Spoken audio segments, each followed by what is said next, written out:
Bonjour et bienvenue sur Technapa, la Tech à Papa. Alors aujourd'hui, une nouvelle vidéo de l'aventure Voron. En tout cas, une vidéo épisode 0 si on veut de la saison 2. Alors pourquoi épisode 0 de la saison 2? Parce que, donc pour rappel, dans la saison 1, on a construit complètement la Voron. Je vous ai montré étape par étape. Si vous n'aviez pas vu cette vidéo, vous pouvez la retrouver sur ma chaîne. Et dans la saison 2, on est censé la configurer et l'utiliser. Alors je ne sais pas encore si ce sera une ou plusieurs vidéos, mais en tout cas, ça c'est l'objectif de la saison 2. Et ici un épisode 0 parce qu'en fait, je n'ai pas pu commencer à travailler vraiment sur la Voron parce que après avoir fini de la monter, j'ai quand même, j'ai discuté avec des personnes et puis j'ai vu des choses qui m'ont donné envie de l'améliorer d'un point de vue vraiment mécanique avant de l'optimiser, la configurer et de la régler aux petits oignons. D'autant plus que pour l'optimiser mécaniquement, je vais devoir la démonter pratiquement complètement.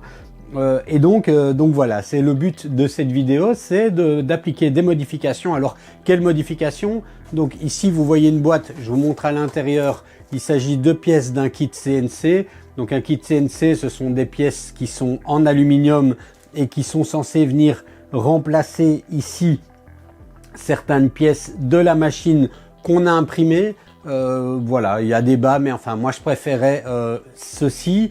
Ce kit CNC, pour info, j'avais d'abord commandé, je l'avais commandé chez BQ, mais les temps, c'était censé être livré très vite après, mais les temps de livraison ont augmenté. Et après 1 mois et demi, je me suis dit, je vais essayer d'annuler ma commande de BQ parce que c'est pas possible. Et j'ai commandé ce kit de chez Fissect. C'est pas Fistech mais FisTC, bref, vous voyez ici affiché l'image sur AliExpress, le kit.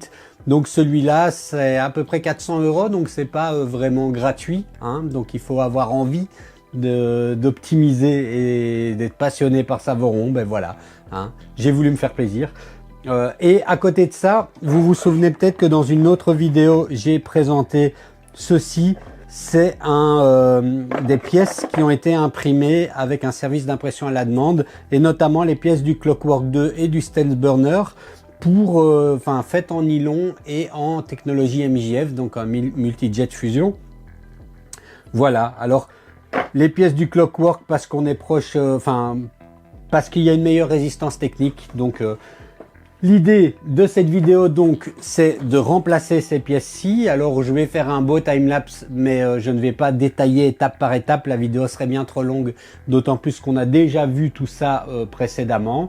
Et donc, maintenant, je vous propose de plus attendre et de regarder ce petit time-lapse. Et puis, je vous retrouve après pour vous détailler un petit peu les modifications que j'ai réalisées. Donc, à tout de suite.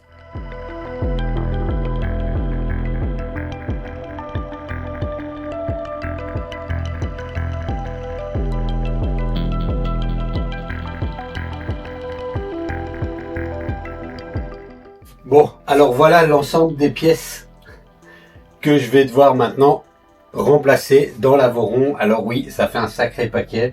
Des fois, je me dis, mon Dieu, dans quoi je me suis lancé? Des fois, je me lance dans des trucs comme ça et puis je me dis après, mais purée, pourquoi j'ai fait ça? Mais bon, voilà. Maintenant, on a ici l'ensemble des pièces. On a la visserie de rechange et toutes les pièces qui sont usinées comme ça. Alors, c'est évidemment pas toutes les pièces qu'il faudra remplacer, mais quand même un bon paquet. Donc, j'ai envie de dire c'est parti.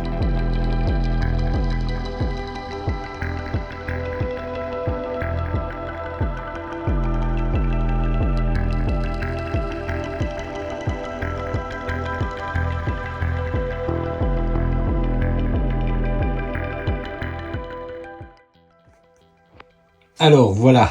J'ai déjà mis un moteur, donc ça va être un exercice extrêmement long. Donc j'ai un moteur ici, j'ai les moteurs d'en haut, il faut refaire le système de courroie, ça va être un exercice très très long.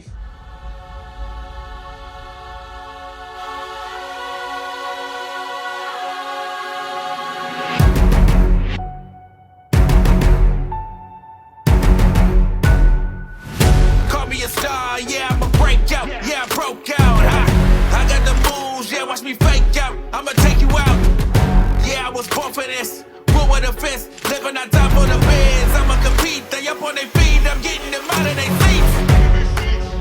Love for the grind, love for the chase. No doubt in my mind, I'm sprinting out of the gates, not up with the paint. Make no mistake, breaking the tape. I'm never faking the records I'm breaking. You know it's my fate. You know it's my fate. I'ma show the world I am the greatest. I am the greatest. I'ma show the world I am the greatest. I am the greatest. I am on fire. The king has arrived. Don't try me, 'cause you won't survive. I'ma show the world I am the greatest. I am the greatest. The greatest. Bon ben voilà, hein, ceci clôture cette vidéo. Je vais vous expliquer un petit peu les modifications, hein. Donc alors je vous montre des images ici. Vous pouvez voir qu'il y a des modifications au niveau des tenseurs de courroie, hein. Donc comme vous les voyez ici, celles d'origine et que j'ai imprimées ont été remplacées par un système qui est quand même plutôt avantageux, je trouve, et beaucoup plus facile au niveau de la molette. Alors on a évidemment au niveau des pieds, bon ça je vous ai pas montré, mais je vous ai montré dans le courant de la vidéo. Voilà, ce côté métal rassure un peu. Alors non pas que c'est pas solide dans les autres matériaux imprimés, mais voilà, moi en tout cas c'est quelque chose qui me plaît. Vous pouvez voir également ici au niveau des alors un avantage, et sérieusement ça c'est vraiment bien, c'est que les pièces imprimées pour faire passer les courroies c'est vraiment compliqué. C'est vraiment compliqué. Et avec ces pièces qui sont comme ça ici légères et ouvertes, hein, comme vous voyez ici, on a accès vraiment facilement à l'intérieur de la pièce. Et pour venir faire tourner, passer nos courroies autour des poulies, etc., c'est quand même une grande valeur ajoutée. Donc rien que pour ça, pour moi, ça vaut le coup. Ensuite, je vous montre au niveau des portes, hein, vous pouvez voir, on a des charnières qui sont quand même beaucoup plus solides. J'étais pas du tout convaincu par le système du design d'origine de la Voron, avec le double face qui vient tenir les charnières. Pour moi, à force d'ouvrir et fermer, ça allait de toute façon. Enfin, faut pas être trop brusque, ça ne sentait pas la solidité. Et ici, ça sent quand même clairement la solidité. Donc alors vous pouvez voir également que j'ai pas remis l'écran encore, j'ai même pas remis tous mes coins. Je vais encore faire quelques modifications, mais vraiment des ajustements qui ne nécessitent pas la peine que je fasse une vidéo. Simplement, j'ai vu en installant qu'il y avait un ou deux petits détails qui nécessitaient quand même que je me remette au travail pour peaufiner et régler ça. Une pièce ou l'autre qui était imprimée et pas assez proprement à mon goût, que je vais prendre le temps de remplacer, de réimprimer et de remplacer. Voilà. Alors une chose que j'ai parlé du Nomi, je l'ai reçu, hein, le Nomi, il n'est pas ici, je l'ai rangé. Donc c'est un petit écran qu'on vient mettre à l'intérieur du Stellburner, mais seulement ma coque avant du Stellburner que j'ai imprimé en MJF, il faut une coque spécifique pour pouvoir le mettre dedans, en gros, et ce n'est pas la bonne ici, hein, c'est la même forme extérieure, mais à l'intérieur c'est un peu différent, donc ce n'est pas la bonne. Donc ici, je l'ai pas installé, mais je vais devoir réimprimer, et donc ça va pas rester noir comme ça va changer, mais je vais pas vous faire une vidéo pour ça non plus. Et en gros, le Gnomi à l'intérieur, on le met, on le branche, et après je ferai peut-être une vidéo, d'ailleurs je vais faire une vidéo dessus, mais plutôt avec la Bamboo Lab A1, voilà. Mais donc ça c'est une des modifications. Une modification aussi, c'est que j'envisage d'installer un CNC tap derrière, pour faire tenir le Stellburner. Voilà, donc j'aurais peut-être à retourner au travail. Je pense pas non plus que je vais faire une vidéo là-dessus, à moins que vous me dites oui vraiment ça nous serait super utile que tu nous montres ça. Je pense que c'est juste remplacer une seule petite pièce. C'est pas non plus vraiment à mes yeux hyper waouh, le super truc. Alors pour ceux qui sont un petit peu impatients, et je peux les comprendre, hein, c'est pas du tout un reproche, mais qui sont un petit peu impatients de ce projet Voron, il faut être quand même clair d'une chose, c'est que quand on attaque et quand on travaille là-dessus, il faut avoir le temps de le faire pour pas faire des conneries. Et j'ai des fois fait, Alors je l'ai pas montré, mais je vous le dis. Un petit peu peur de pas réussir à clôturer ma vidéo à temps, donc me presser un peu, accepter d'imprimer une pièce qui était un peu moins belle et pas la réimprimer. Et en fait, le contexte de filmer la vidéo m'a fait faire un petit peu des choses qu'il ne faut pas faire quand on monte une Voron, c'est-à-dire être pressé et ne pas être extrêmement rigoureux sur la précision. Alors pas de tout, hein, mais de 2 ou 3 petites choses, mais qui nécessitent maintenant que je dois retourner dessus avant pour qu'elle soit vraiment mécaniquement complètement super fiable avant de pouvoir la mettre en route, tout simplement. Voilà, ne faites pas ça. Tout ça pour vous dire que je vais continuer à travailler sur la Voron, mais à mon rythme. Donc si vous êtes très impatient, il y aura probablement pas une vidéo par semaine. Je pense que la suite de l'aventure Voron se passera plutôt d'une vidéo tous les 15 jours, voire une vidéo par mois, en fonction des étapes. Parce qu'en plus, c'est pas le seul truc sur lequel je bosse et sur lequel je suis amené à devoir m'investir. Hein. Vous savez très bien, si vous suivez ma chaîne, que j'ai énormément de projets. Et le projet Voron, c'est quelque chose qui me plaît beaucoup. Mais je voulais le faire quand j'avais le temps, le dimanche matin, quand j'ai envie d'un peu me poser et que j'ai envie de faire de la mécanique ou de l'électronique.